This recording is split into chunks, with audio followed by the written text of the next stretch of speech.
Sergii Leshchenko is an advisor of Ukrainian President Volodymyr Zelensky's chief of staff, and he's also a former member of the Ukrainian parliament. He joins me now live from the capital, Kiev. Thank you for being with us on the program. Now, this attack has taken place as U.S. Secretary of State Antony Blinken is paying a visit to the country, and there are reports that the West is concerned about how Ukraine is using these aid packages that are given to them that are worth millions of dollars in its counteroffensive. What are your thoughts on that? So this is a horrible attack, and I was in Konstantinivka, in this city, on our Independence Day when I visited our brigades to celebrate our national holiday. And for me, it's horrible to understand that the life and the death is so close in Ukraine now. This is the evidence of Russians' behavior as a terrorist state, and our permanent call of our president, our chief of staff, Mr. Remark, that Russia has to be recognized as a state sponsor of terrorism. Now it's more and more evidence we have, and I believe one day it's going to happen, and all leaders of Russia will sit in the court to have the punishment for everything they have been doing for Ukraine since independence, since invasion on our country.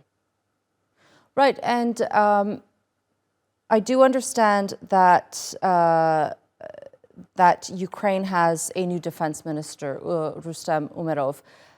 Speaking of things on the battlefield, how is his appointment going to change things on the battlefield in terms of the tactics that the military is currently using?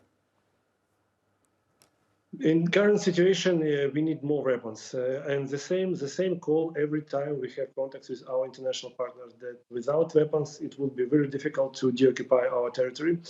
Weapons will be provided soon, I hope, but the number of weapons provided is not enough to finish this war with a fair answer.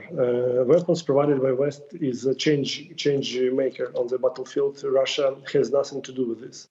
They have no enough to stop Ukrainian army if we use modern weapons provided by our partners. That is why, in the common interest of the West and of Ukrainians and NATO members, is to let Ukraine win this war. But to do this, we need everything what was promised to be delivered, because unfortunately we have more promised than in reality delivered to Ukrainian front line, because some promise just done without implementation. How crucial is it that Ukraine does continue to receive these aid packages that are worth billions of dollars?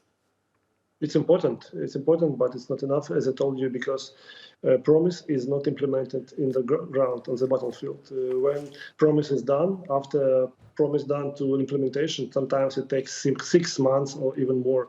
But battlefield is on dynamic mode every day, and if we have weapons in 6 months period, it cannot be useful, as it could be 6 months earlier when we really needed it to deoccupy our territory. But the reality is that war is going on, and today what happened in Konstantinivka is another evidence that not only our soldiers but our civilians are under permanent threat to be killed by Russians. And this war has to be stopped one day with our victory and with support of our partners in NATO. All right, Sergii Leshchenko, thank you for being with us here on the NewsHour and sharing that analysis with us.